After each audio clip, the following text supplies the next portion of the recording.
यारे दोस्तों नमस्कार, स्वागत है आप सभी का हमारे YouTube चैनल में। तो देखिए बच्चों, अभी हम स्टार्ट कर रहे हैं क्लास 9th मैथमेटिक्स का चैप्टर नंबर 11। तो देखो बच्चों, इस चैप्टर के बारे में मैं आपको बता देती हूँ। जैसे कि ये जो हमारा चैप्टर नंबर 11 है ना, इसमें हम किसके बारे में पढ़ने वाले हैं, तो यहाँ पर हम लोग कुछ शेप्स के बारे में पढ़ने वाले हैं। अब वो शेप्स कौन कौन से हैं, आइए जरा हम इसके बारे में समझ लेते हैं।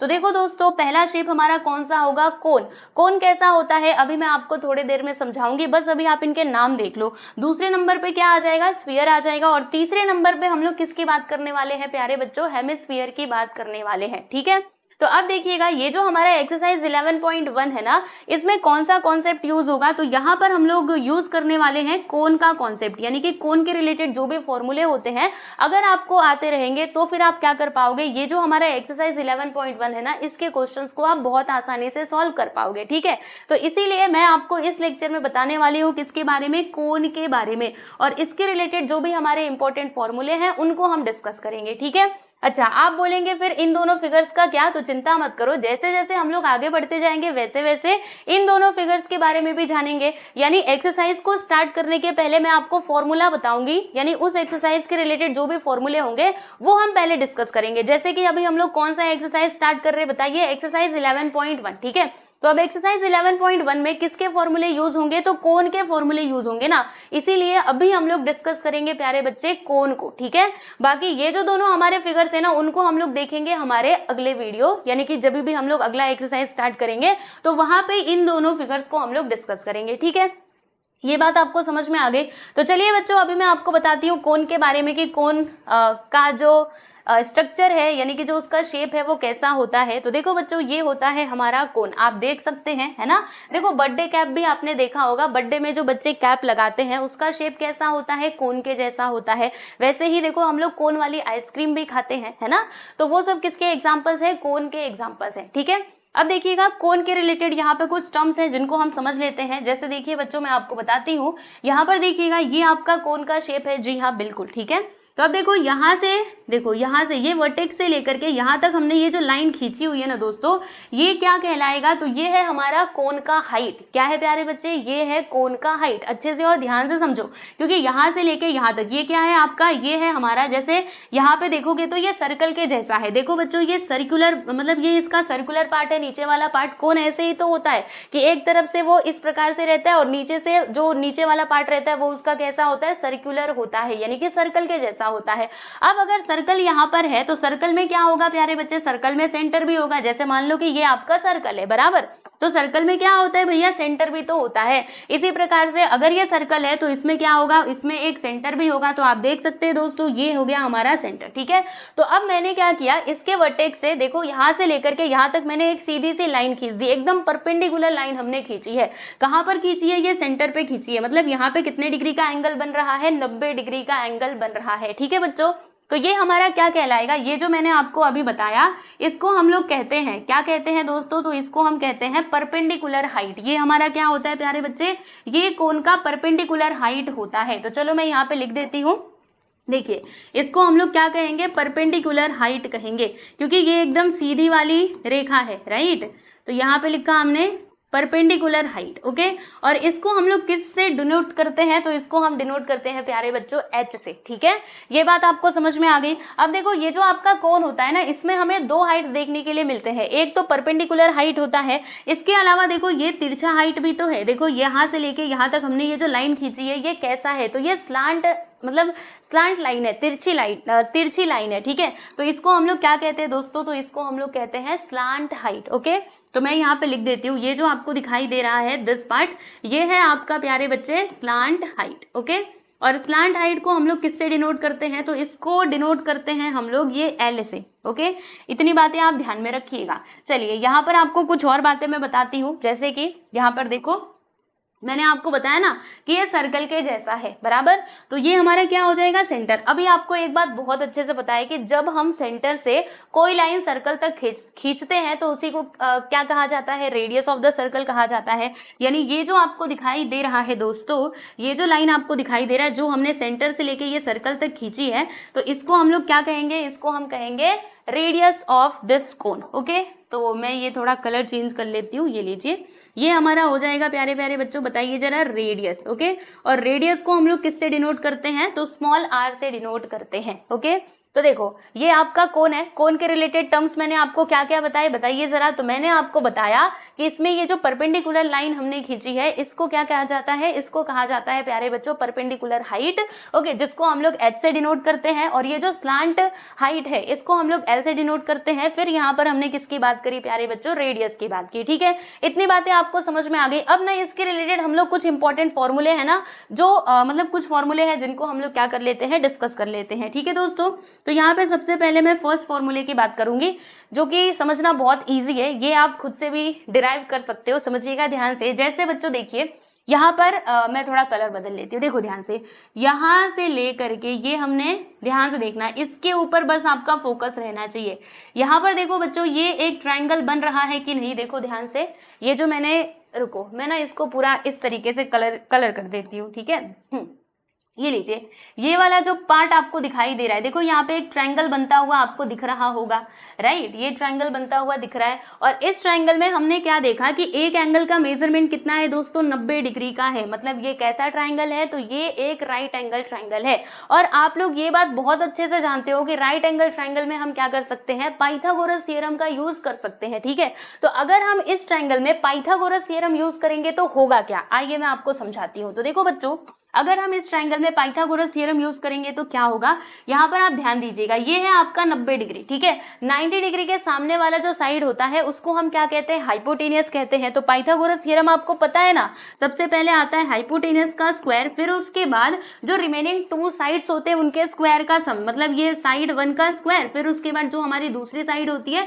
उसका स्क्वायर कर देते हैं, और इस तरीके से हम लोग पाइथागोरस थ्योरम को यूज करते हैं, बराबर। तो यहाँ पर भी हम कुछ ऐसा ही काम करने वाले हैं, 90 डिग्री के सामने जो है वो हो जाएगा हमारा हाइपोटेनस। तो यहाँ पर क्या आएगा प्यारे बच्चे, सबसे पहले हाइपोटेनस का स्क्वायर आएगा। अब ध्यान से देखो, हाइपोटेनस यहाँ पर क्या है दोस्तों, स्लांट हाइट है, स्लांट हाइट का मतलब L, तो यहाँ पर हम लोग क्या लिखेंगे, L का स्क्वायर। ओके, फिर जो रिमेनिंग 2 साइड्स हैं, यानी जो बचे हुए दोनों साइड्स हैं उनके स्क्वायर का सम करेंगे। तो कौन कौन से साइड्स बचे हुए हैं, देखो भैया ये वाला साइड बचा हुआ है और दूसरे नंबर पे ये वाला साइड बचा हुआ है। तो ये वाला जो साइड है इसका लेंथ हमने क्या लिया है, h लिया है, तो यहाँ पर हम लिख देंगे दोस्तों h का स्क्वायर। फिर उसके बाद ये जो तीसरी वाली साइड आपको दिखाई दे रही है, ये क्या है, रेडियस ऑफ दिस कोन यानी कि r, तो इसीलिए मैंने यहाँ पे क्या लिख दिया दोस्तों, r का स्क्वायर लिख दिया। ठीक है, यानी कि यहाँ पर ना हमको एक रिलेशन मिला, क्या रिलेशन मिला कि कोन के अंदर क्या होता है कि जो स्लांट हाइट का स्क्वायर है वो किसके इक्वल होता है, परपेंडिकुलर हाइट का स्क्वायर प्लस रेडियस का स्क्वायर। ठीक है, आप इसको ऐसे भी बता सकते हो, कैसे बता सकते हो, जैसे L which is equal to, ये जो स्क्वायर है ना इसको हमने हटाया, तो जब ये स्क्वायर हम यहाँ से हटाएंगे तो ये दोनों रूट के अंदर आ जाएंगे, यानी कि कुछ इस प्रकार से h square plus r square, और ये दोनों आ जाएंगे प्यारे बच्चों हमारे रूट के अंदर। ठीक है, ये बात आपको समझ में आ गई, चलो चिंता मत करो, धीरे धीरे आपको सारी बातें समझ में आएंगी। ओके, ये रिलेशन समझाना कि कैसे हमने किया। चलो, तो ये पहला तो फॉर्मूला हमने देख लिया, ओके, जो कि बहुत ही इजी था, जो आप खुद से भी डिराइव कर सकते थे। अब देखो प्यारे बच्चों, अब हम यहाँ पे बात करने वाले हैं दूसरे नंबर पे फॉर्मूले की। तो दूसरा हमारा फॉर्मूला किसका होगा, curve surface area of a cone. यानी मान लीजिए कि कोन में हमको कर्व सरफेस एरिया निकालना है। अब सबसे पहली बात तो हम यहाँ पे ये समझ लेते हैं भैया कि कर्व सरफेस एरिया एक्चुअल में होता क्या है, कर्व सरफेस का मतलब क्या। तो देखो दोस्तों, ये जो आपके पास कोन है, अभी ध्यान से देखना, देखो इसमें कर्व वाला हिस्सा कौन सा होगा, कर्व मतलब जो घुमावदार वाला पार्ट होगा वो कौन सा है, तो देखो भैया ये है, ये जो आपको दिख रहा है ये है हमारा कर्व वाला पार्ट, राइट। देखो नीचे वाला जो है, नीचे वाले को हम लोग कर्व वाला पार्ट नहीं कहेंगे, बस ये वाला जो इतना आपको दिखाई दे रहा है, ठीक है, इसको हम क्या कहेंगे, कर्व वाला पार्ट, यानी ये है हमारे कोन का कर्व वाला पार्ट। ठीक है, तो हमको क्या फाइंड आउट करना है, कर्व सरफेस एरिया, यानी कि ओनली दिस वाला पार्ट। ठीक है, बस इस वाले पार्ट का हमको एरिया निकालना है। तो इसके लिए फॉर्मूला हमारे पास क्या होता है भाई, तो हमारे पास ये फॉर्मूला होता है बच्चों, ध्यान में रखिएगा आप सभी लोग, देखो बहुत इजी है इसका फॉर्मूला, पाई आर और यहाँ पे लिखने का एल। ठीक है, एल फॉर क्या होता है आप सभी को मालूम है, स्लांट हाइट होता है, आर फॉर रेडियस, और ये जो पाई है, पाई का क्या किया जाए, तो बच्चों पाई का वैल्यू आपने पहले भी पढ़ा होगा। देखो पाई का वैल्यू आप दो देखते हो, एक तो 22/7 यानी कि अगर आपको क्वेश्चन में कुछ भी नहीं दिया पाई का वैल्यू तो फिर वहां पे क्या ले लेने का 22/7 ले लेने का। ओके, और पाई का वैल्यू ये भी होता है भाई, ये भी ध्यान रखना 3.14 यानी अगर आपसे क्वेश्चन में बोला है कि पाई का वैल्यू 22/7 लो या फिर 3.14 लो तो आप क्वेश्चन के अकॉर्डिंग ले सकते हो, लेकिन अगर क्वेश्चन में कुछ नहीं बोला तो इन दोनों में से कोई भी ले लो, आंसर आपको सेम ही मिलेगा। तो हम हमेशा देखते हैं कि यही वाला जो वैल्यू है वो कंसिडर किया जाता है। ठीक है, ये बात आपको समझ में आ गई। तो ये है आपका कर्व सरफेस एरिया का formula. Curve surface area of a cone निकालना रहेगा, then what is the formula for this, pi R L. ठीक है, pi into R into L. चलो बच्चों, ये भी हमने समझ लिया। अब हम बात करने वाले हैं यहाँ पे total surface area of a cone की। तो भैया टोटल सरफेस एरिया का मतलब क्या है, ये जरा हमको बता दो। तो देखो दोस्तों, मैं एक काम करती हूँ, क्या काम करती हूँ, इसको ना हम इधर ही लेकर के चलते हैं और यहीं पे इसका जो फॉर्मूला है उसको समझते हैं। तो देखो बच्चों, टोटल सरफेस एरिया का मतलब क्या होता है, तो टोटल सरफेस एरिया में सब कुछ आ जाएगा। सब कुछ मतलब सब कुछ, ठीक है, यानी कर्व वाला पार्ट भी आएगा और वो जो नीचे सर्कुलर पार्ट है ना वो भी हम इसके अंदर इंक्लूड कर लेंगे। ठीक है, जैसे मैं आपको बताती हूँ, देखो ध्यान से, curve surface area of a cone. तो देखो बच्चों, कर्व सरफेस एरिया नहीं, total surface area. Total surface area में सब कुछ इंक्लूड होगा। देखो भाई, ये कर्व वाला पार्ट भी इंक्लूड होगा और ये जो सर्कुलर पार्ट आपको दिखाई दे रहा है ये भी, ऊपर नीचे सब कुछ हम यहाँ पे इंक्लूड करने वाले हैं। तो देखिए बच्चों, इसके लिए फॉर्मूला क्या बनेगा, फॉर्मूला मैं आपको बनाना सिखाती हूँ। तो देखो दोस्तों, अभी हमने देखा कि ये जो कर्व वाला पार्ट है, अगर हमें इसका एरिया निकालना है तो फॉर्मूला क्या होता है भाई, तो हमारे पास फॉर्मूला है पाई आर एल। ठीक है, फिर ध्यान देना, ये तो पाई आर एल मैंने लिखा है, इसका मतलब बस मैं यहाँ पे बात कर रही हूँ कर्व वाले पार्ट की। अभी ये नीचे वाला हिस्सा तो रह ही गया, जो सर्कुलर पार्ट है वो तो रह ही गया। तो देखो दोस्तों, ये क्या है, ये एक सर्कल है। अब सर्कल में अगर हमको एरिया निकालना होता है तो उसके लिए हमने फॉर्मूला क्या पढ़ा हुआ है, पाई आर का स्क्वायर। ठीक है, तो ये भी तो सर्कल के जैसा ही है, यानी अगर मुझे इसका एरिया निकालना है तो फॉर्मूला क्या मैं यूज करूंगी, वही सर्कल वाला ही, यानी कि इसका फॉर्मूला क्या हो जाएगा, पाई आर का स्क्वायर। ठीक है बच्चों, ये देखो, ये फॉर्मूला होता है, एरिया ऑफ सर्कल का फॉर्मूला होता है पाई आर स्क्वायर। ठीक है, अब ध्यान देना आप सभी लोग, देखो इसमें से हम कुछ कॉमन ले सकते हैं क्या, अच्छे से देखो। तो देखो बच्चों, पाई इसमें भी है, पाई इसमें भी है, यानी पाई को हम कॉमन ले सकते हैं। फिर देखेंगे आप लोग तो आर यहाँ पर भी है और आर यहाँ पर भी है, यानी आर को भी कॉमन लिया जा सकता है। ठीक है, अब ब्रैकेट के अंदर क्या बचेगा, तो देखिए यहाँ से हमने आर ले लिया, पाई ले लिया, यानी कि यहाँ पे एल बचा हुआ है। देखो यहाँ से पाई बाहर गया और यहाँ पर क्या था, आर का स्क्वायर, यानी कि आर जो है वो 2 बार था, तो हमने क्या करा, एक आर को बाहर ले लिया, यानी एक आर बचा हुआ है। तो हम यहाँ पे क्या लिख देंगे दोस्तों, एक आर लिख देंगे। ठीक है, तो total surface area of a cone, what is the formula for this, बताइए बच्चों क्या है फॉर्मूला, तो पाई आर, फिर ब्रैकेट के अंदर क्या आता है, एल प्लस आर। ठीक है, तो ये 3 फॉर्मूले आप लोगों को क्या करना है, ध्यान में रखना है। अगर आपको ये 3 फॉर्मूले आते रहेंगे तो फिर एक्सरसाइज 11.1 के सारे क्वेश्चंस को आप सॉल्व कर सकते हो। ओके, अच्छा, कोन का यहाँ पे कॉन्सेप्ट खत्म हो गया क्या, तो बच्चों खत्म नहीं हुआ है, अभी एक और यहाँ पे कॉन्सेप्ट आएगा, वॉल्यूम ऑफ कोन। तो वो तो हम लोग आगे देखेंगे, जब वॉल्यूम की बात करेंगे ना तो वहां पर मैं आपको बताऊंगी वॉल्यूम के बारे में। अभी बस हम यहाँ पे सरफेस एरिया और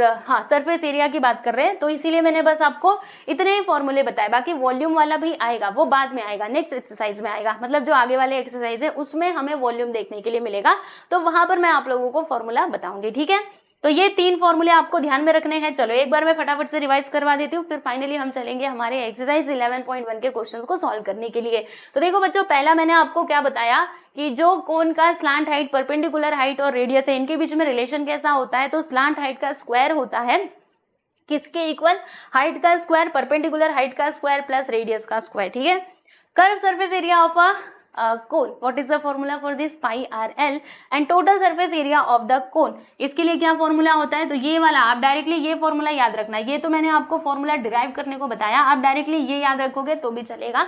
ओके, पाई आर, फिर ब्रैकेट के अंदर क्या आता है दोस्तों, एल प्लस आर। ठीक है, इतनी बातें आपको समझ में आ गई, चलिए बहुत अच्छी बात है। अब चलो हम शुरू करते हैं हमारे एक्सरसाइज 11.1 के क्वेश्चन को सॉल्व करना। ठीक है बच्चों, तो चलो अब देरी नहीं करेंगे और फटाफट से हम चलेंगे क्वेश्चन को सॉल्व करने के लिए। अब देखना कि क्वेश्चंस के अंदर कैसे अप्लाई होगा हमारे फॉर्मूले। तो पहला सवाल आपके स्क्रीन पर ये रहा, देखो यहाँ पे पाई का वैल्यू 22/7 बोला गया है लेने के लिए, तो जब बोला गया तो हम यही लेंगे, अगर नहीं बोला रहता तो भी 22/7 लेते। ठीक है, कहीं कहीं पे कहा जाएगा कि 3.14 लो, तो जैसे जहाँ पे इंफॉर्मेशन दी रहेगी उसके अकॉर्डिंग हम लोग लेंगे। ठीक है, तो देखो बच्चों, सवाल क्या है आपका, diameter of the base of a cone is 10.5 centimeter and its slant height is 10 centimeter.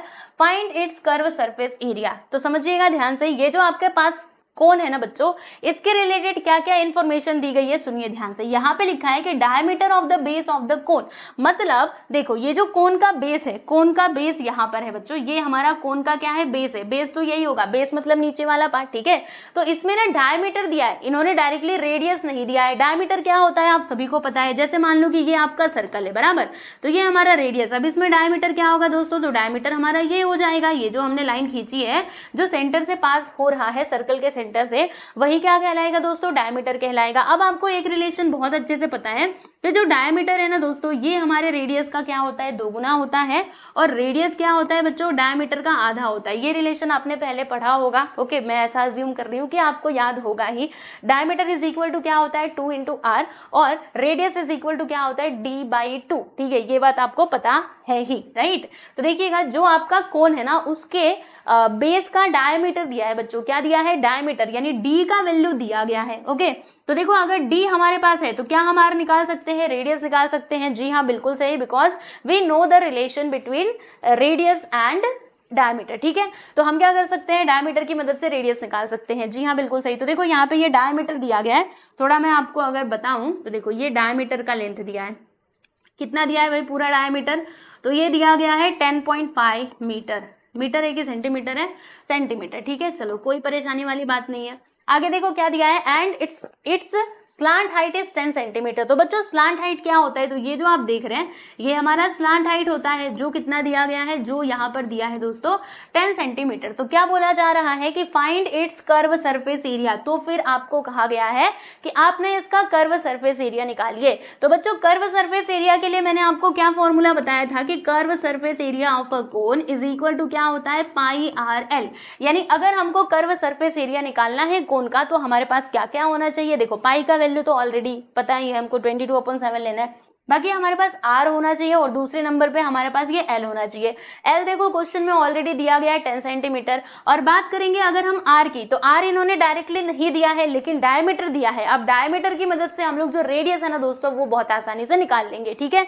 यानी सबसे पहला काम आपको क्या करना है, रेडियस निकालना है, फिर उसके बाद कर्व सरफेस एरिया आप कैलकुलेट कर सकते हो, ठीक है। चलो अब मैं आपको इसका सॉल्यूशन बताती हूँ कि आंसर लिखना कैसे है। तो देखो भैया यहाँ पे लिख देंगे हम लोग सॉल्यूशन, ठीक है। चलो अब लिखना शुरू करते हैं। तो क्या क्या दिया है, यहाँ पे डायमीटर दिया गया है, ओके। तो यहाँ पर मैं लिखती हूँ कि diameter of the base of a cone is equal to 10.5 centimetre. तो ये डायमीटर मतलब क्या, d, ठीक है। डायमीटर यानी क्या होता है बच्चों, d होता है। तो यहाँ पे आप ना ब्रैकेट के अंदर लिख करके बता दो कि d इज इक्वल टू क्या दिया है, 10.5 सेंटीमीटर, ठीक है। और क्या गिवन है भैया, तो यहाँ पे स्लांट हाइट दिया गया है, तो यहाँ पे हम लिखते हैं कि एंड स्लांट हाइट।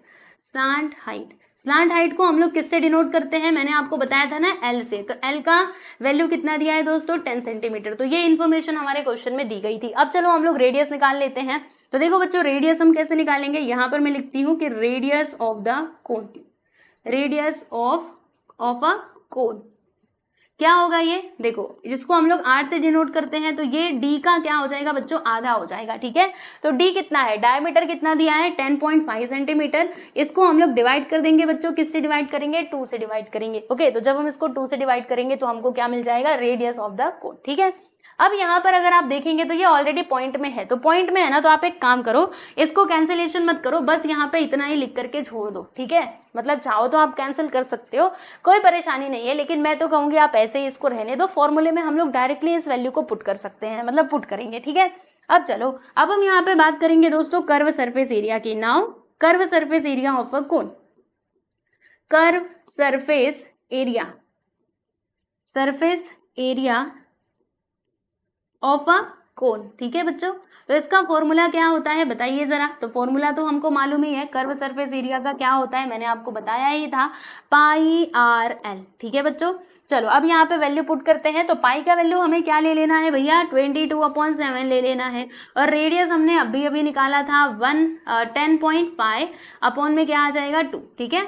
फिर उसके बाद इंटू एल का वैल्यू हमें क्या ले लेना है दोस्तों, तो एल का वैल्यू हमें ले लेना है 10 सेंटीमीटर, जैसे कि आप यहाँ पे देख भी सकते हो दिया गया है।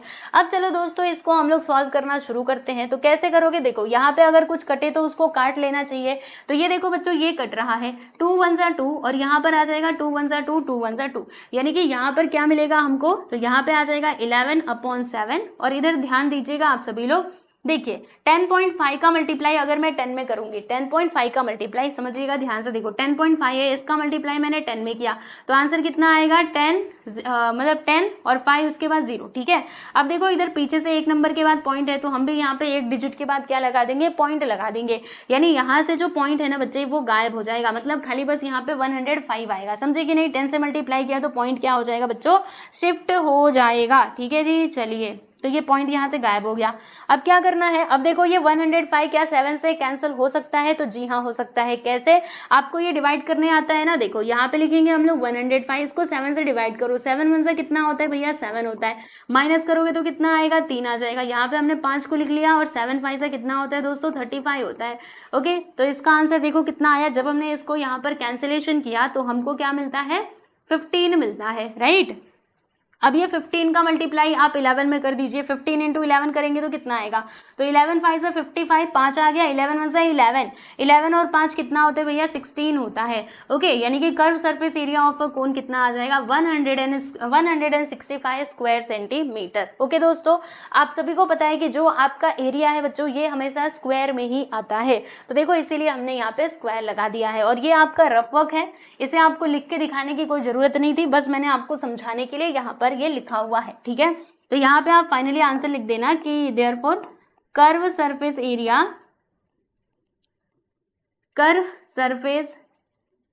Area of a cone is 165 square centimetre. तो ये आपका फाइनली आंसर है। आप देख लीजिए यहाँ पर हमने क्वेश्चन नंबर 1 जो है ना बच्चों इसको कंप्लीट कर लिया, ठीक है। चलो देख लो इसको अच्छे से। वैसे इस लेक्चर में हम लोग कितने क्वेश्चन सॉल्व करने वाले हैं, तो 4 क्वेश्चन हम सॉल्व करेंगे इस एक्सरसाइज के, और बाकी जो बचे हुए क्वेश्चन रहेंगे उनको हम लोग देखेंगे नेक्स्ट वीडियो में, ठीक है। चलो अब हम बात करते हैं हमारे अगले सवाल की। तो देखिए दोस्तों ये रहा आप लोगों के सामने क्वेश्चन नंबर 2, जो कि ये भी बहुत ईजी है। इसमें क्या बताया जा रहा है कि find the total surface area of a cone if its slant height is 21 metre and diameter of its base is 24 metre. Again देखो दोस्तों यहाँ पे डायमीटर दिया है और दिया गया है बच्चों स्लांट हाइट। हमसे कहा गया है कि फाइंड करो, क्या फाइंड करो, surface total surface area of a cone. हमने कहा ठीक है भैया हम तो फाइंड कर लेंगे। जैसे कि आप सभी को पता है ये आपका एच होता है ना, ये हमारा स्लांट हाइट होता है और ये हो जाता है प्यारे प्यारे बच्चों रेडियस, ठीक है। तो यहाँ पर अगर आप ध्यान देंगे, ध्यान से देखेंगे तो आपको पता चलेगा कि इस क्वेश्चन में क्या क्या इन्फॉर्मेशन दी गई है। तो यहाँ पे इसका स्लांट हाइट दिया गया है भाई, कितना दिया गया है 21 मीटर का, और इसी के साथ ही इसका डायमीटर दिया है, ये जो बेस है ना बच्चों इसका डायमीटर यहाँ पे दिया गया है कितना 24 मीटर का। तो आप बताइए मुझे अगर बेस है 24 मीटर का तो फिर रेडियस कितना होगा। चलो मैं यहीं पे लिख देती हूँ दोस्तों, देखो अगर ये है 24 तो ये इसका आधा कर देना, आधा करेंगे तो बताओ भाई रेडियस कितना आएगा। तो रेडियस हमको मिल जाएगा प्यारे प्यारे बच्चों 12 मीटर। कितना मिलेगा 12 मीटर। मुझे पता है वो कलर दिख नहीं रहा होगा तो मैं ना दूसरा कलर ले लेती हूँ। ये देखिए यहाँ पर मैं लिख देती हूँ आर हमको कितना मिल जाएगा 21 नहीं 12 मीटर का। ठीक, ये बात आपको समझ में आ गई। अब देखो दोस्तों हमको निकालना है total surface area of this cone. तो टोटल सरफेस एरिया का फॉर्मूला क्या होता है, पहले आप ना फॉर्मूला लिखने का। तो देखो बच्चों ये होता है फॉर्मूला पाई आर, फिर ब्रैकेट के अंदर क्या आता है एल प्लस आर। हमने यही फॉर्मूला देखा था। यानी अगर हमें टोटल सरफेस एरिया निकालना है इस कोन का तो हमारे पास क्या क्या होना चाहिए भाई, आर होना चाहिए और ये एल होना चाहिए। क्या हमारे पास आर है, देखो ना अभी मैंने आपको फाइंड करके बताया। फिर ये देखो हमारे पास स्लांट हाइट भी है, तो हम तो बहुत आसानी से टोटल सरफेस एरिया निकाल सकते हैं। तो चलो भाई अब इसका कैलकुलेशन हम स्टार्ट करते हैं। तो यहाँ पर मैंने लिख दिया है दोस्तों सॉल्यूशन। अब जो भी इंफॉर्मेशन क्वेश्चन में दी गई है उसको एक बार हम लोग यहाँ पे नोट डाउन कर लेंगे। तो क्या क्या दिया गया है, यहाँ पे स्लांट हाइट दिया गया है बच्चों कोन का। तो यहाँ पे हम लिखते हैं कि स्लांट हाइट यानी कि एल, राइट। तो ये यहाँ पे कितना दिया गया है दोस्तों 21 मीटर, और इसी के साथ ही इसमें डायमीटर भी दिया गया है। एंड डायमीटर डायमीटर यानी कि डी, बोलो भाई कितना दिया है, तो ये दिया गया है 21 मीटर, 24 मीटर का, ठीक है। तो अगर डायमीटर इतना है तो फिर रेडियस कितना होगा, रेडियस हम यहाँ पे कैलकुलेट कर लेते हैं दोस्तों। तो ये होगा डायमीटर का हाफ, डायमीटर कितना है 24 डिवाइडेड बाई 2 करेंगे तो 2 1 सा 2, 2 2 सा 4, यानी कि 12 मीटर हमको क्या मिल गया बच्चों, रेडियस मिल गया, ठीक है। अब उसके बाद हम यहाँ पे कैलकुलेट करेंगे, क्या कैलकुलेट करेंगे, total surface area of this cone. तो यहाँ पे हम लिखते हैं कि now total surface area, total surface area of a cone. तो फॉर्मूला मैंने आपको अभी अभी बताया था, बताओ बच्चों फॉर्मूला क्या होता है। तो यहाँ पे लिखने का पाई, फिर क्या लिखने का आर, ब्रैकेट के अंदर आता है दोस्तों एल प्लस आर, राइट। तो पाई का वैल्यू हमें क्या लेना है, 22/7 ले लेना है, तो ये लीजिए भाई हमने ले लिया। बाकी आर का वैल्यू आपको क्या लेना है दोस्तों, देखो यहाँ पे 12 लेना है, तो मैंने यहाँ पे 12 लिख दिया। एल कितना है, तो एल हमने देखा था 21 है, और आर है आपका 12 मीटर, ठीक है। ये हमने बातें सारी लिख दी हैं। अब चलो इसको सॉल्व करना शुरू करते हैं, मतलब सॉल्व करना तो हमने ऑलरेडी स्टार्ट कर ही दिया है। देखो भाई होगा क्या, यहाँ पे लिखेंगे 22/7 इंटू 12 इंटू, अब इन दोनों को जोड़ दीजिए तो 2 1 कितना होता है भाई, 3 होता है, और 2 1 3, यानी कि यहाँ पे 33 आ जाएगा, ठीक है ना दोस्तों। अच्छा यहाँ पर हमको चलो ठीक है। अब अगर आप देखेंगे तो यहाँ पे कुछ कट नहीं रहा है ना, कुछ कट रहा है क्या, नहीं कट रहा, तो अब हमारे पास कोई रास्ता नहीं है, पूरा क्या करना पड़ेगा, पूरा यहाँ पे मल्टीप्लाई करके और 7 से डिवाइड करना पड़ेगा, ठीक है दोस्तों। तो चलो फिर शुरू करते हैं। तो पहले क्या करेंगे हम, पहले एक काम करते हैं, देखो 22 का मल्टीप्लाई 12 में कर देते हैं, तो 12 2 सा 24, 2 आ गया, 12 2 सा 24 प्लस 2 26 आएगा, ठीक है। 12 2 सा 24 2, 12 2 सा 24 26, मतलब 12 का मल्टीप्लाई 22 में करा। फिर उसके बाद यहाँ पे 33 अपॉन में है 7। अब ये 33 का मल्टीप्लाई हम लोग किस में करेंगे, अच्छा ये 7 से कटेगा क्या, एक बार मैं देखती हूँ, 7 3 सा 21, और नहीं 7 से नहीं जाएगा, चलो कोई बात नहीं। अब ये जो 264 है ना बच्चों, इसका हम मल्टीप्लाई करेंगे किसमें, 33 में, ठीक है। चलो करते हैं, 3 4 सा 12 1 आ गया, 3 6 सा 18 1 19 का 9 1 आ गया, 3 2 सा 6 1 7, ठीक है। फिर उसके बाद 3 4 सा 12 1 आ गया, 3 6 सा 18 1 19, और 3 2 सा 6 1 7। अब इन दोनों को प्लस कर देते हैं तो 2 9 2 कितना होता है 11, 11 का 1 इधर आ गया 1, 9 1 10 7 17, 1 आ गया, मतलब 8 7 1 2 यहाँ पर आ जाएगा। कितना आएगा भैया, मल्टीप्लाई करेंगे तो 8 7 1 2, ठीक है। और इसको हम लोग डिवाइड करेंगे बच्चों, किससे डिवाइड करेंगे, तो 7 से डिवाइड करेंगे। अब चलो इसको हम लोग 7 से डिवाइड करके देखते हैं कि कितना आता है। तो ये देखिए मैं यहाँ पे आपको डिवाइड करके बताती हूँ, 8 7 1 2, चलो डिवाइड करो तो 7 1 सा कितने बार में जाएगा, एक बार में जाएगा, 7 1 सा 7, माइनस करेंगे तो 1 आएगा। फिर हमने यहाँ पे ये 7 को लिख लिया, समझ रहे हैं ना आप सभी लोग। देखो मैं आपको एक एक कैलकुलेशन करके दिखा रही हूँ ताकि आप समझो, ओके, क्योंकि कई बार क्या होता है ना कि कैलकुलेशन में हम मिस्टेक कर देते हैं, इसीलिए सुनो। 7 2 सा 14 होता है, माइनस करेंगे तो यहाँ पे 3 आएगा। फिर हमने ये 1 को लिख लिया, 7 4 सा 28 होता है, ठीक।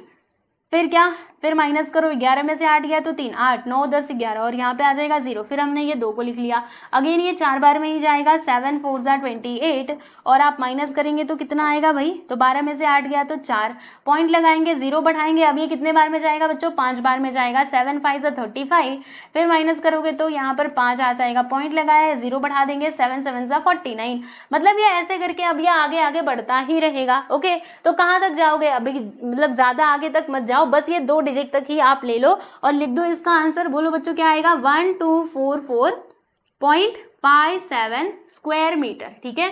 तो ये आपका क्या हो जाएगा, ये हमारा हो जाएगा दोस्तों total surface area of a cone, ठीक है। तो फाइनली हम इसका आंसर यहाँ पे लिख देंगे, क्या लिखेंगे देखो मैं आपको बताती हूँ, यहाँ पे लिखेंगे कि therefore total surface area of a cone is, total surface area of a cone is, बताओ भाई कितना आया है, तो 1244.57 स्क्वायर मीटर, ओके। तो ये हमारा आंसर हो गया, आप देख सकते हैं यहाँ पर हमने क्वेश्चन नंबर 2 जो है ये भी कंप्लीट कर लिया, ठीक, इजी था। चलो अब हम बात करते हैं हमारे अगले सवाल यानी कि क्वेश्चन नंबर 3 की। तो क्वेश्चन नंबर 3 में ना 2 क्वेश्चंस दिए गए हैं, एक तो पहला और ये दूसरा, ठीक है। क्या क्या दिया है आओ जरा समझते हैं। तो देखो बच्चों पहला मतलब क्या लिखा हुआ है यहाँ पे कि curve surface area of a cone is 308 square centimetre, यानी कि अच्छा इसमें मीटर में दिया था कि स्क्वायर में, मीटर में दिया गया था, राइट, हाँ चलो ठीक है। देखो यहाँ पर कर्व सरफेस एरिया दिया गया है बच्चों कोन का, कितना दिया है 308 स्क्वायर सेंटीमीटर, और फिर जो उसका स्लांट हाइट है बच्चों वो दिया गया है 14 सेंटीमीटर। तो फिर हमें यहाँ पे फाइंड करना है, find the radius of the base, यानी बेस का जो रेडियस होता है मतलब आर हमको निकालना है, और इसी के साथ ही हमें यहाँ पे टोटल सरफेस एरिया भी निकालना होगा। तो पहले तो आप ये समझो कि दिया क्या है और हमसे पूछा क्या जा रहा है।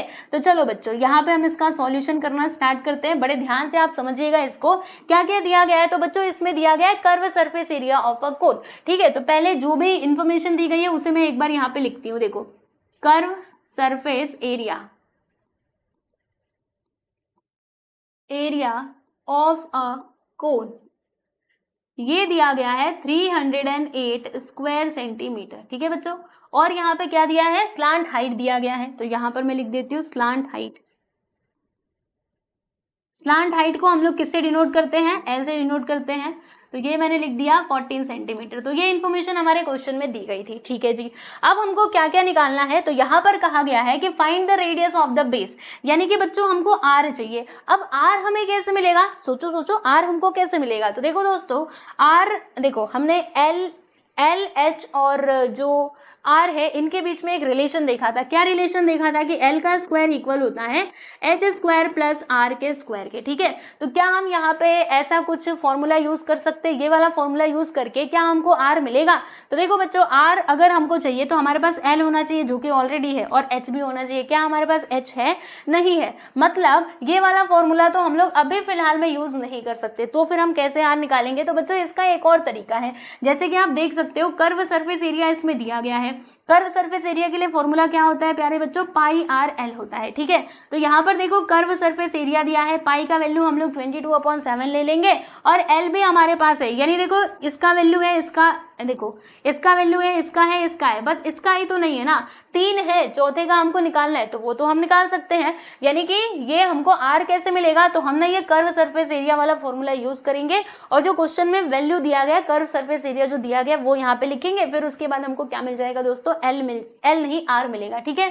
चलो पहले वाले क्वेश्चन की समस्या का समाधान तो हो गया। अब जो दूसरा सवाल है आपसे पूछा गया है total surface area of the cone, ये तो हम बहुत आसानी से निकाल सकते हैं। Total surface area, what is the formula for this, pi r bracket के अंदर एल प्लस आर। तो आर तो हमको यहीं से मिल जाएगा, फिर उसके बाद हम क्या करेंगे, इस फॉर्मूले में आर और एल का वैल्यू पुट करके सॉल्व कर लेंगे, ठीक है। बात समझ में आई आप सभी लोगों को। तो चलो अब मैं एक एक करके दोनों क्वेश्चंस को सॉल्व करूंगी। सबसे पहले हम लोग फर्स्ट वाला क्वेश्चन सॉल्व करते हैं। तो इसमें दिया गया है बच्चों कर्व सरफेस एरिया, राइट। तो हम लोग यही यूज करने वाले हैं। देखो यहाँ पे हम लिखेंगे कि curve surface area, curve surface area, what is the formula for this, formula क्या होता है हमारे पास, पाई आर एल, ठीक है। तो कर्व सरफेस एरिया क्वेश्चन में कितना दिया गया है बच्चों, 308 दिया गया है। तो इस कर्व सरफेस एरिया के प्लेस पे हम लोग क्या लिखेंगे, 308 लिखेंगे।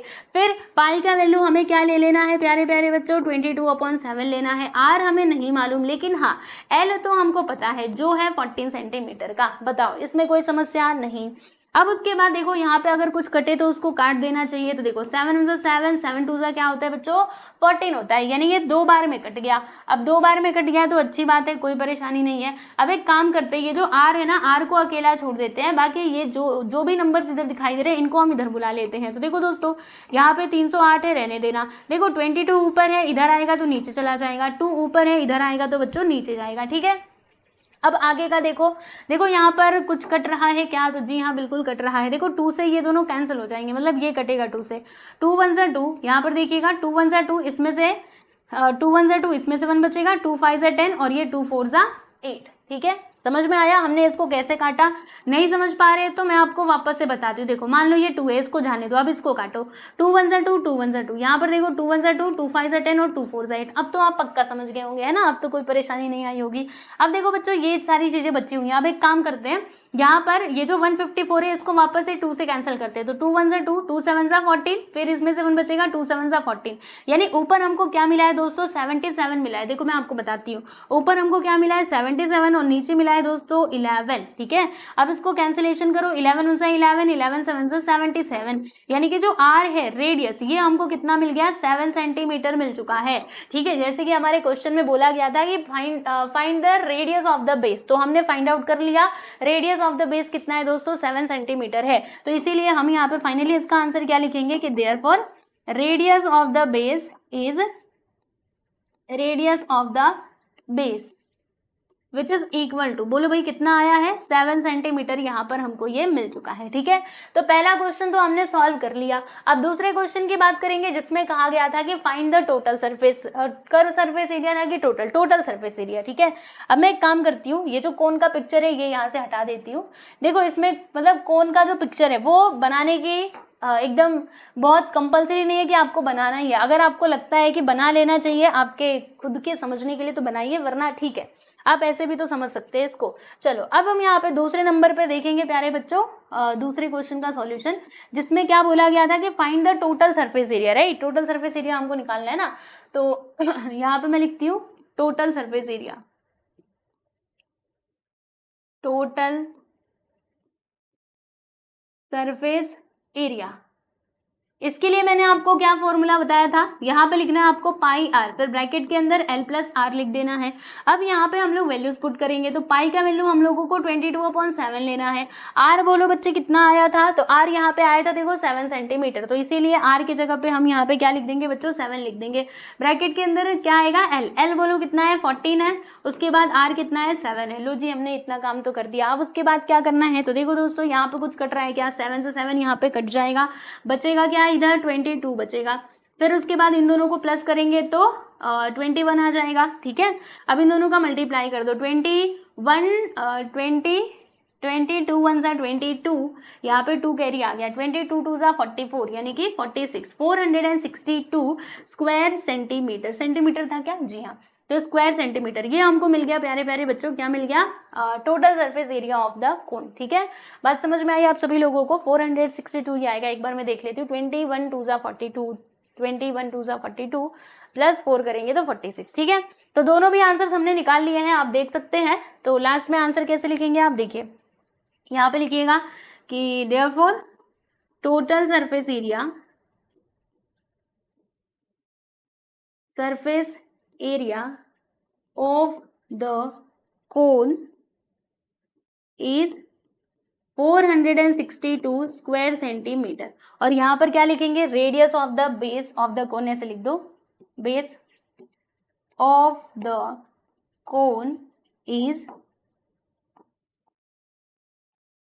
7 सेंटीमीटर। ठीक है, तो ये हो गया बच्चों आपका फाइनली आंसर। यहाँ पर हमने क्वेश्चन नंबर 3 जो है ये भी पूरा कंप्लीट कर लिया, आप देख सकते हैं। अब चलिए दोस्तों हम बात करते हैं हमारे अगले सवाल की, which is our question number 4। ठीक है, तो क्वेश्चन नंबर 4 में क्या कहा जा रहा है समझते हैं इसको ध्यान से।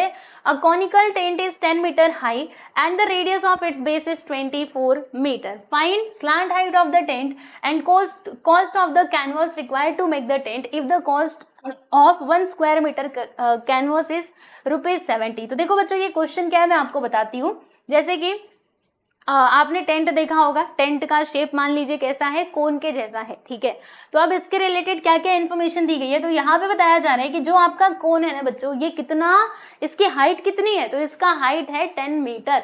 मतलब यहाँ पे अगर मैं बात करूँ, देखो ध्यान से समझना, अगर क्वेश्चन में स्पेशली लिखा हुआ है स्लैंट हाइट तो फिर आप समझो कि वो स्लैंट हाइट ही है। लेकिन अगर क्वेश्चन में बस उन्होंने हाइट लिखा है, ओनली हाइट वर्ड का यूज किया, परपेंडिकुलर हाइट नहीं बोला, खाली बस हाइट बोला, तो आप समझ जाना कि वहां पे परपेंडिकुलर हाइट यानी कि h की बात की जा रही है। बात समझ में आई। तो देखो यहाँ पर ये जो हाई बोला गया है, ये जो बोला गया है कि हमारा टेंट इतना ऊंचा है, यानी परपेंडिकुलर हाइट यहाँ पर कितना दिया जा रहा है बच्चों, तो 10 मीटर। ठीक है, तो यहाँ पर हम लिखेंगे ये जो h है ना दोस्तों, इसका वैल्यू दिया गया है 10 मीटर। बात समझ में आई, ओके जी। फिर रेडियस ऑफ इट्स बेस, यानी जो ये बेस है ना बच्चों, इसका रेडियस यहाँ पर दिया गया है 24 मीटर का। ठीक है जी, कोई परेशानी नहीं है, ये हमारा क्या है दोस्तों, रेडियस है।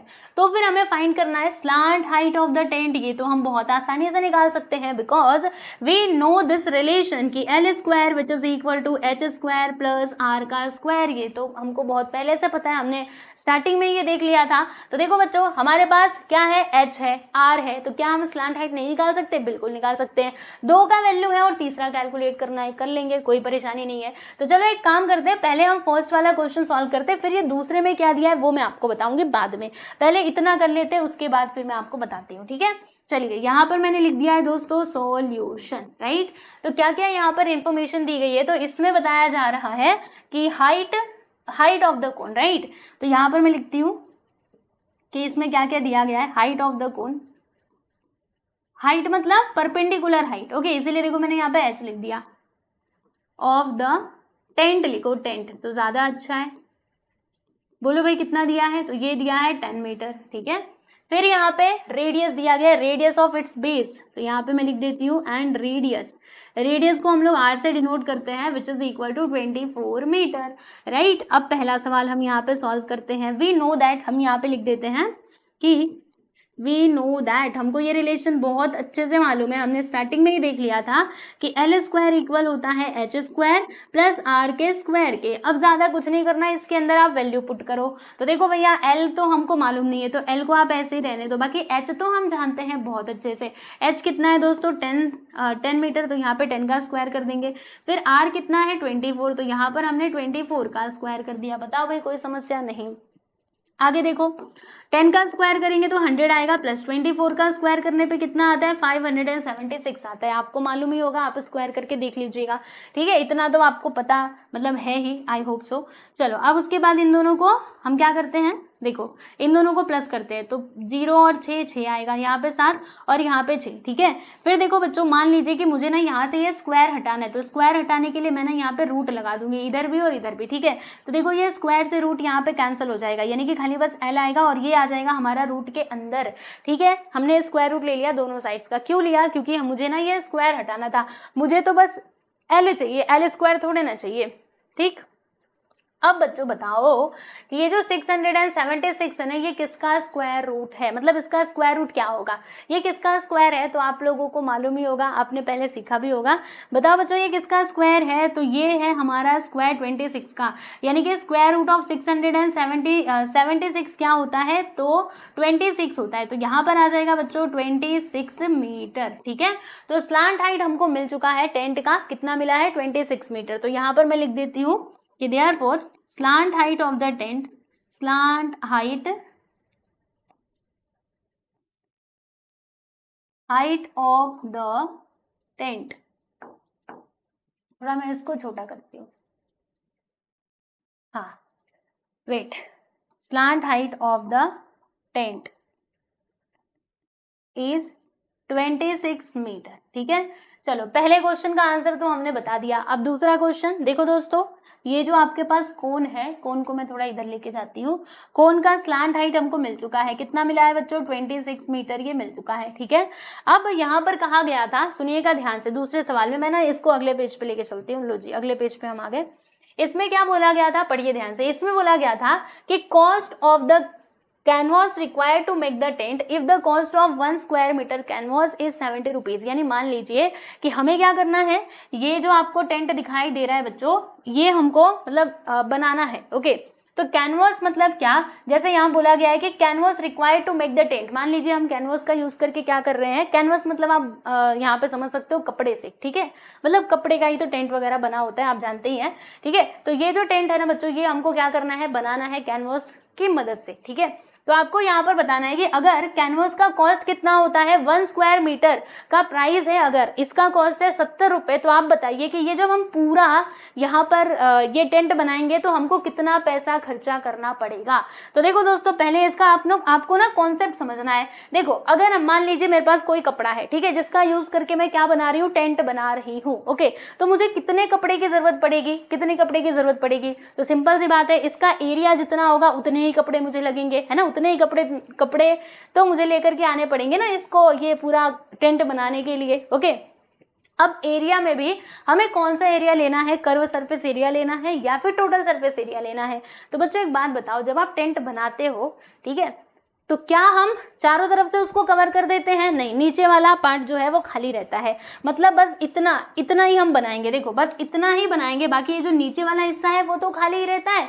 वहां पे थोड़े ना हम कोई कपड़ा लगाते हैं, बस इधर ही कपड़ा लगाते हैं। ये जो आप देख रहे हैं बच्चों, खाली बस हम यहीं पे ऐसे कपड़ा घुमा घुमा करके बना देंगे, नीचे वाला तो जगह खाली रहता है, राइट। तो यहाँ पर यही कॉन्सेप्ट आपको समझना है कि अगर हम यहाँ पे एरिया की तो बात कर रहे हैं कि वो एरिया ऑफ टेंट, लेकिन कौन सा एरिया हमको लेना है? तो हमें यहाँ पे कर्व सरफेस एरिया लेना है, टोटल सरफेस एरिया नहीं लेना है, क्योंकि टोटल सरफेस एरिया लोगे तो इसके अंदर ये भी आ जाएगा, जबकि वो तो इंक्लूडेड होता ही नहीं है, जो सर्कुलर पार्ट है वो यहाँ पे इंक्लूडेड नहीं होता है। ओके, यानी कि हमें यहाँ पे क्या करना पड़ेगा? तो कर्व सरफेस एरिया निकालना पड़ेगा बच्चों। किसका कर्व सरफेस एरिया निकालेंगे? इस टेंट का, ठीक है। तो इस टेंट का जितना कर्व सरफेस एरिया होगा उतना एरिया का ही मुझे कपड़े की भी जरूरत पड़ेगी, कैनवास भी मुझे चाहिए होगा, ठीक है। तो एक बार हमको कैनवास का एरिया मिल जाएगा, फिर हम उसका कॉस्ट भी निकाल पाएंगे बहुत आसानी से, ठीक है बच्चों। तो चलो अब इसके आगे का सॉल्यूशन हम यहाँ पे करते हैं। मैं एक काम करती हूँ, ये ना मिटा देती हूँ, ठीक है। ये तो ऑलरेडी पीछे हमने लिखा हुआ था ही, तो इतना मैं यहाँ से रफ करती हूँ और इसके आगे का सॉल्यूशन आप इधर देखो। पीडीएफ में आपको सब कुछ मिल जाएगा, चिंता मत करो। देखो ये ऑलरेडी पीछे है, ठीक है। तो चिंता मत करना कि वो मिटा दिया, आप कहाँ से मिलेगा, मिल जाएगा। चलो यहाँ पे हम डाल देते हैं बच्चों नंबर 2, ठीक है। तो क्या निकालेंगे? Curve surface area of a tent. तो यहाँ पर मैं लिखती हूँ curve surface area of a tent, area of a tent. तो बच्चों कर्व सरफेस एरिया के लिए फॉर्मूला क्या होता है? पाई आर एन बराबर। अब इसके अंदर हम लोग वैल्यूज पुट करेंगे। तो पाई का वैल्यू हमें क्या ले लेना है दोस्तों? 22/7। आर कितना आया था? रेडियस बोलो भाई, रेडियस कितना था यहाँ पे? 24 मीटर। तो इसीलिए मैंने यहाँ पे 24 लिख दिया। और जो हमारा ये स्लांट हाइट है बच्चों, स्लांट हाइट कितना है? 26। तो ये लीजिए मैंने यहाँ पे 26 लिख दिया, ठीक है। कोई परेशानी बताओ जरा? नहीं भैया कोई परेशानी नहीं। अब क्या करना है? अब इन सभी का मल्टीप्लाई करो और फिर जो भी आंसर आएगा उसको हम लोग 7 से डिवाइड करेंगे, ठीक है। बस हमारे पास यही रास्ता है। तो आओ भाई करते हैं, है ना, देरी किस बात की। देखिएगा इन सभी का आपस में हम मल्टीप्लीकेशन कर देते हैं। तो चलो भाई करते हैं। देखो पहले हम एक काम करते हैं, 22 का मल्टीप्लाई 24 में करते हैं। तो 22 4 सा कितना होता है? 88 होता है। 88 का 8 इधर कैरी 8 आ गया। फिर 22 2 सा 44 होता है। 44 प्लस 8 करेंगे तो 8 4 12 यानी कि 52। 528 यहाँ पर आ जाएगा बच्चों, समझे कि नहीं? डायरेक्टली मैंने कर दिया। देखो 22 4 सा 22 1 सा 22, 22 2 सा 44, 22 3 सा 66, 22 4 सा 88। तो यहाँ पे कैरी हमारा 8 आ गया था। फिर उसके बाद हमने क्या करा? 22 का मल्टीप्लाई 2 में करा। 22 2 सा 44, 44 प्लस 8 करोगे तो कितना आएगा? सोचो तो कितना आएगा? 44 प्लस 8 करेंगे तो 8 4 12 1 मतलब 5 52। तो इसीलिए मैंने यहाँ पे ऐसे लिखा है। फिर इसका मल्टीप्लाई मुझे 26 में करना पड़ेगा। तो आओ बच्चों यहाँ पे मैं करती हूँ। देखो 528 का मल्टीप्लाई हम करेंगे 26 में, करते हैं कितने बार में जाएगा चलो देखते हैं। 6 8 सा 48, यहाँ पे 4 आ गया। ओके 6 8 सा 48, 4 आ गया इधर। 6 2 सा 12, 12 प्लस 4 करेंगे तो 16 का 6 इधर 1 आ गया। और 6 5 सा 30 प्लस 1 करेंगे तो 31, राइट। फिर यहाँ पर देखो 2 8 सा हो जाएगा हमारा 16, 1 आ गया। 2 2 सा 4 1 5 और यहाँ पे 2 5 सा 10, इन सभी को जोड़ते हैं। 8 6 6 12 का 2 इधर 1 आ गया। 5 1 6 1 7, यहाँ पे 3 और इधर 1, यानी कि क्या मिला हम लोगों को? तो हमें मिलता है 13728 और डिवाइडेड बाय आ जाएगा बच्चों 7। तो ये हमें क्या मिला? एरिया ऑफ द टेंट, यानी curve surface area of the tent square metre, ठीक है। आप कहेंगे 7 से तो डिवाइड किया ही नहीं, तो 7 से हम डिवाइड करेंगे तो बच्चों पॉइंट में आंसर आएगा। इसीलिए मैं क्या कहती हूँ कि हमें फाइनली कॉस्ट चाहिए, टोटल कॉस्ट निकालना है ना उस कैनवास का जो भी है, ठीक है। तो हमें वो चाहिए बराबर। तो इसीलिए आप इसको काटो मत, बस इतना ही करके छोड़ दो, ठीक है। तो ये हमको क्या मिल गया? Curve surface area of a tent. इधर मैं लिख देती हूँ कि curve surface area of a tent which is equal to कितना आया? 13,728/7 स्क्वायर मीटर, ठीक है। अब देखो बच्चों हमारा जो क्वेश्चन है, क्वेश्चन में ना जो कैनवास है उसका रेट दिया गया है। 1 स्क्वायर मीटर का रेट कितना दिया है? 70 रुपीज। तो यहाँ पर हम लिखते हैं, देखो क्या लिखेंगे मैं आपको बताती हूँ। यहाँ पे हम लिखेंगे कि सिंस क्वेश्चन में हमने क्या देखा कि यहाँ पे रेट दिया गया है, rate of the canvas, canvas का यहाँ पर रेट दिया गया है भाई, कितना दिया गया है, तो इसमें दिया है ₹70 पर स्क्वायर मीटर, यानी एक स्क्वायर मीटर का जो प्राइस है वो कितना है, 70 रुपए है। ठीक, तो फिर हमें यहाँ पे फाइंड करना होगा टोटल कॉस्ट, राइट। तो अब मैं यहाँ पे लिखूंगी कि therefore total cost of canvas, canvas का हम यहाँ पे टोटल कॉस्ट निकालेंगे। तो अब ध्यान से समझना कि हमारा फॉर्मूला बनेगा तो बनेगा कैसा। तो बच्चों देखो, इसका जो कर्व सरफेस एरिया आया है, ये जो कर्व सरफेस एरिया हमने निकाला है टेंट का, यही हमारा कैनवस का भी एरिया होगा। बात मानते हो कि नहीं, इतना ही तो होगा, क्योंकि इसका जो कर्व सरफेस एरिया है उतना मीटर का ही तो हमें कपड़ा लेकर के लगाना पड़ेगा। समझ रहे हैं आप सभी लोग, यानी कि देखो इतना मीटर हमको क्या चाहिए होगा, कैनवस चाहिए होगा, कपड़ा चाहिए होगा। तो हम क्या करेंगे, देखो इतना मीटर चाहिए होगा ना, तो यहाँ पर मैंने क्या लिख दिया, यहाँ पर मैंने वो एरिया लिखा है, वो जो कैनवस की हमको जरूरत पड़ेगी वो कितना, 13728 अपॉन में 7। अब इसको हम लोग किससे मल्टीप्लाई करेंगे, तो एक स्क्वायर मीटर का दाम कितना है, 70 रुपए। तो इतने स्क्वायर मीटर का दाम कितना हो जाएगा, तो 70 से मल्टीप्लाई कर दो। जैसे मान लो, मैं आपको बताती हूँ, मान लीजिए एक बुक की कीमत कितनी है, 10 रुपए है, ठीक है। अब मान लो कि आप यहाँ पे ऐसे 5 बुक खरीद रहे हो, कितने बुक खरीद रहे हो बच्चों, 5 बुक खरीद रहे हो। तो क्या करना पड़ेगा आपको, इसमें किससे मल्टीप्लाई करना पड़ेगा, बोलो 10 से मल्टीप्लाई करना पड़ेगा, है ना। मल्टीप्लाई करेंगे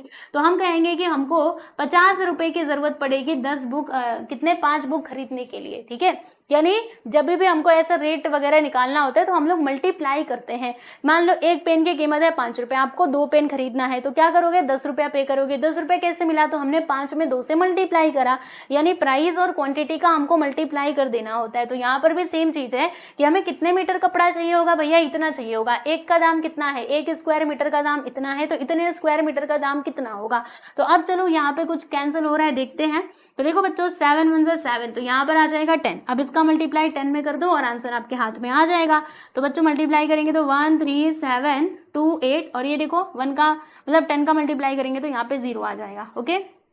और ये आंसर हमारा किस में आएगा बच्चों, रुपीज में आएगा। यानी इतना पैसा आपको चाहिए होगा, कितना, 1,37,280 रुपीज ये टेंट बनाने के लिए। बाप रे, ये टेंट तो काफी महंगा है। देखा आप लोगों ने, इतना महंगा, वाह, मतलब इतना महंगा टेंट हमारा बनेगा, लाखों में चला गया।